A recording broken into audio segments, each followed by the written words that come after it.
Біреудің ақысын жеу туралы тәмсіл. Жағдайы жоқ бір бейшараның әйелі күнде қолдан май шайқайды екен. Дайын болған майын әлгі бейшара жергілікті дүкеннің біріне жеткізіп саудалайды-мыс. Әйелі майды дөңгелек пішінді етіп, әрбірін бір келіден жасайды.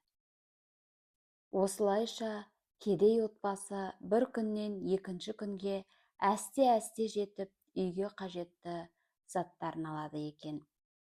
Күндердің бір күнінде сатушы кедейден күдіктеніп, дөңгелек пішінді майды өлшеп, оның салмағы 1 келі емес, 900 грамм екенін біледі.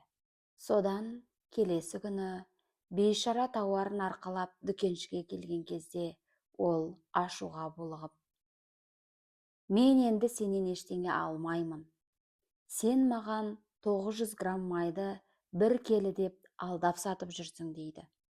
Мұны естіген әлгі жігіттің көңілі түсіп, дүкеншіге жалынады: «Құдай үшін кешіріңіз, олай істей көрмеңіз. Біз үйде таразы болмағандықтан, сізден алып жүрген 1 келі қантымызды сонымен өлшеп жүрміз» дейді.